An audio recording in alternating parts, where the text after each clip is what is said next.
اور کسی بائبل کو نہیں مانتے تھے، نہ یہ کسی چرچ میں جاتے تھے اور نہ ان کا کوئی پراپر پریسٹ تھا۔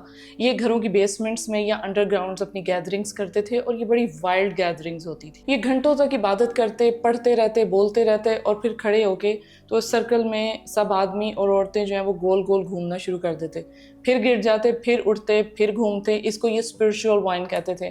اور جب تک ان کا دماغ پوری طرح سے الٹ نہیں جاتا تھا، یہ ہوش و حواس نہیں کھو دیتے تھے، اس کے بعد یہ کیا کرتے تھے کہ آدمی اور عورتوں کے درمیان وائلڈ پارٹی شروع ہو جاتی تھی۔ اور ان کا کہنا تھا کہ یہ وہ وقت ہے جب روحانیت یا خدا کی موجودگی کا احساس ہوتا ہے، یہ گناہوں کے ذریعے نجات، یعنی گناہ میں اتنا ڈوب جاؤ یا اتنے گناہ کرو کہ گناہ خود توبہ کر لے۔ ان کے کچھ اس قسم کے واحیات سے بلیفز تھے۔ راسپوٹن کو یہ ریلیجیس بلیورز یا یہ فرقہ بہت پسند آیا، وہ بھی انہی کی طرح کا تھا۔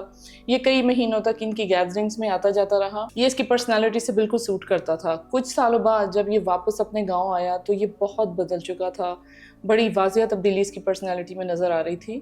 اور راسپوٹن اپنے گھر کی بیسمنٹ میں اس نے ایک چرچ بنایا جہاں لوگوں کو یہ مذہب کے نام پہ اکٹھا کرتا اور اس قسم کی وائلڈ پارٹیز یا اورجیز، یہ سارے معاملات اس کے شروع ہو جاتے تھے۔ وہاں پہ عورتوں اور آدمیوں کے فزیکل ریلیشنز ہوتے تھے اور مسٹر راسپوٹن ان سب کو گناہوں کے ذریعے نجات دلاتا تھا۔ 1903 میں راسپوٹن سینٹ پیٹرز برگ کے لیے نکل پڑا، دی رومانوفز رائلز۔ میں نے رومانوفز رائل پہ ایک ایپیسوڈ کیا ہے، آپ اس کو بھی دیکھ سکتے ہیں۔ ایکچولی راسپوٹن نے اتنے سالوں میں کافی مذہبی لوگوں سے اپنے کانٹیکٹس بنا لیے تھے، انہی کانٹیکٹس کو یوز کرتا ہوا فائنلی راسپوٹن سینٹ پیٹرز برگ پہنچ گیا۔ اس وقت سینٹ پیٹرز برگ کا ہائیسٹ پریسٹ تھا جس کا نام تھا الیادور۔ راسپوٹن جا کر الیادور سے ملتا ہے۔ جب الیادور نے راسپوٹن کو دیکھا تو وہ اس کو دیکھ کے بڑا گھبرا گیا۔ راسپوٹن کا بڑا عجیب سا حلیہ تھا، اس کے گندے سے بال تھے، اس سے عجیب سی بدبو آ رہی تھی اور وہ بڑا حیران ہو کے اس کو کہتے کہ تم یہاں کیسے اور کیوں آ گئے ہو؟ تو راسپوٹن نے اس کو اپنی ہیلنگ ایبیلٹیز اور جو اس کے باقی ساری ٹریولنگ تھا، اسپرچول ٹریول اور وہ سارے معاملات بتایا۔ الیادور نے کہا کہ خدا نے شاید واقعی تمہیں کسی صلاحیت سے نوازا ہے۔ اس کے بعد راسپوٹن دو رائل لیڈیز تھی، دا کرو سسٹرز۔ ان دونوں بہنوں کی نوز شیپ کی وجہ سے ان کو کرو سسٹرز کہتے تھے۔ یہ دونوں شاہی خاندان سے نہیں تھی بلکہ کسی طرح سے اپنے کانٹیکٹس یوز کر کے انہوں نے رومانوفز میں شادی کی تھی اور رائل فیملی کا حصہ بن گئی تھی۔ راسپوٹن نے ان کو کہانیاں سنا کر اپنا گرویدہ بنا لیا۔ ان دونوں بہنوں نے ایک پارٹی میں راسپوٹن کی ملاقات زرینا الیگزینڈرا سے کروائی جہاں راسپوٹن نے اپنی شفا اور دعا کی باتیں الیگزینڈرا کو سنائی۔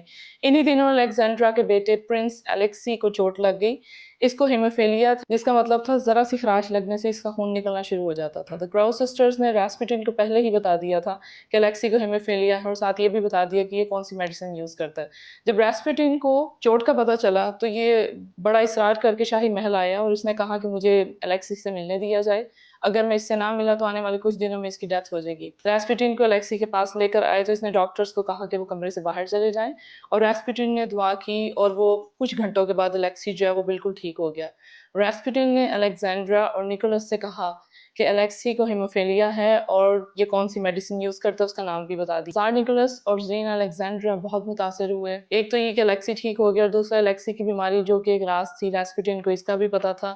اس کا مطلب ہے راسپوٹن کے پاس ضرور کوئی روحانیت کا علم ہے۔ اب راسپوٹن نے شاہی محل میں آنا جانا شروع کر دیا، یہ بغیر کسی روک ٹوک کے زار نیکولس اور زرینا کے کمروں میں آتا جاتا۔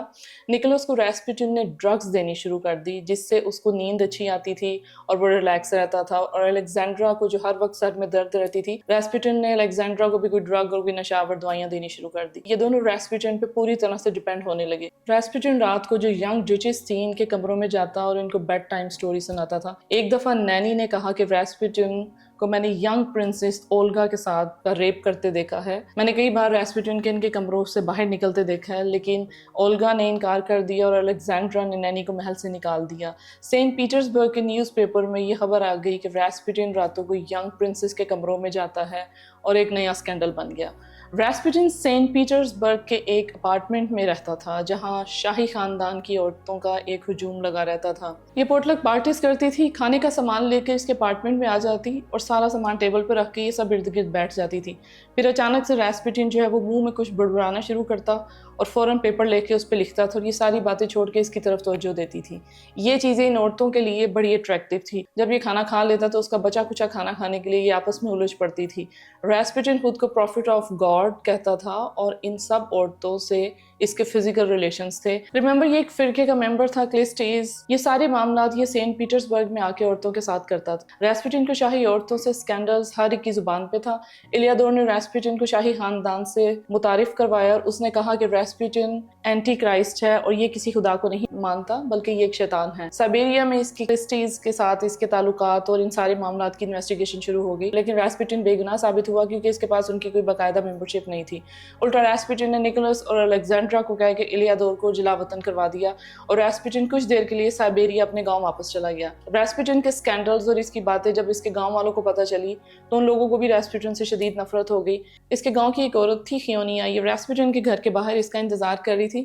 جیسے یہ گھر سے باہر آیا اس نے ریسپوٹین پر چاقو سے حملہ کر دیا اور اس کو کافی زخمی کیا. اس حملے میں ریسپوٹین کافی زخمی ہو گیا اور تقریباً 2-3 مہینے ہاسپٹل میں ایڈمٹ رہا، جس دوران اس کو پتہ چلا کہ زار نکولس رشین آرمی کے ساتھ پہلی جنگ عظیم کے لیے جا رہا ہے. جیسے ہی ریسپوٹین کو یہ پتہ چلا اس نے فوراً سینٹ پیٹرزبرگ ٹیلی گراف بھیجا کہ رشیا اس جنگ میں نہ جائے ورنہ ہر طرف خون ہوگا اور بڑی تباہی ہوگی. ظاہر ہے اس کی بات کو نظر انداز کیا گیا اور نکولس جنگ کے لیے نکل گیا.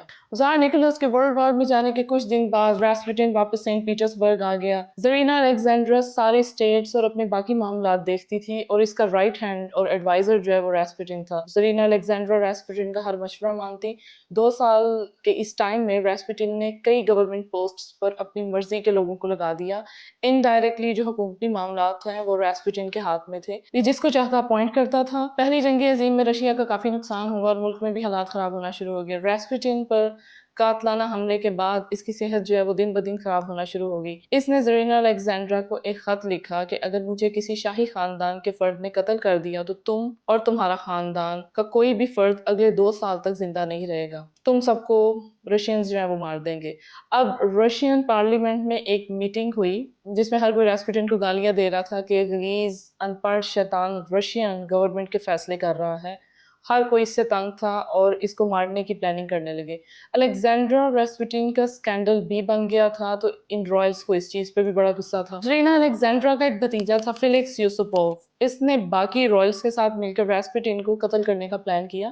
فیلکس کی وائف تھی ارینا اور اس وقت سینٹ پیٹرزبرگ کی وہ سب سے خوبصورت عورت تھی. فیلکس نے ریسپوٹین سے کہا کہ اس کی وائف کو کوئی بیماری ہے اور روحانی علاج کے لیے ریسپوٹین کو اپنے محل میں بلایا. 29 دسمبر 1916 میں ریسپوٹین اس کے محل میں آیا جہاں ایک زہریلی شراب اور کیکس کے ساتھ بیسمنٹ میں ڈائننگ ٹیبل جو ہے وہ سیٹ کیا گیا. فیلکس نے کہا کہ تھوڑی دیر میں باقی ممبرز بھی آ جائیں گے اور اس کے بعد ہم دعا اور علاج جو ہے وہ شروع کریں گے، تب تک تم یہ وائن اور جو کیک ہے وہ کھاؤ. ریسپوٹین نے کیک کے ساتھ زہریلی شراب پی لی اور گپ شپ لگاتا رہا. اس زہر کی مقدار اتنی زیادہ تھی کہ 5 سے 8 لوگ جو ہیں وہ آرام سے مر سکتے تھے، لیکن ریسپوٹین 3-4 گھنٹے آرام سے بیٹھ کے باتیں کرتا رہا. اب جو فیلکس ہے وہ کچھ پینک ہو گیا، اس نے ریوالور نکالا اور ریسپوٹین کے سینے میں گولی مار دی، لیکن یہ پھر بچ گیا بلکہ الٹا اس نے فیلکس پر حملہ کر دیا. پھر ریسپوٹین بیسمنٹ سے نکل کر کورٹ یارڈ میں چلا گیا جہاں اس کو کافی گولیاں ماری گئی. ریسپوٹین بھاگتا جاتا اور ساتھ کہتا کہ وہ یہ سب کچھ الیگزینڈرا کو بتائے گا. فائنلی ایک گولی اس کے سر پہ لگی اور یہ گر گیا. ریسپوٹین کو بڑی زنجیروں سے باندھا اور اس کی لاش کو دریا میں پھینک دیا. اب یہ جو دریا تھا یہ فروزن تھا. کچھ دن بعد ریسپوٹین کی جمی ہوئی لاش ملی تو پوسٹ مارٹم کے بعد 2 جنوری 1917 کو اس کو دفنا دیا گیا. 2 مہینوں بعد جب رشیا میں انقلاب آیا تو ریسپوٹین کی لاش کو نکال کر جلا دیا اور قبر کا نشان ختم کر دیا. لیکن ریسپوٹین کی کہی ہر بات سچ ثابت ہوئی. رشیا پہلی جنگ عظیم میں بری طرح ہار گیا. ریسپوٹین نے اپنی لائف میں جتنی بھی پریڈکشنز کی رائل فیملیز کو لے کے، اپنے مرڈر کو لے کر، اس کے علاوہ بھی وہ تقریباً کافی حد تک ساری سچ ثابت ہوئی. آئی ڈونٹ نو یہ شاید کوئی شیطان تھا یا یہ واقعی ایک مسٹک ہیلر تھا، لیکن ریسپوٹین تاریخ انسانی کا سب سے زیادہ مسٹیریس کریکٹر ہے. کمنٹس میں ضرور بات کریں. اپنا خیال رکھیں. اللہ حافظ.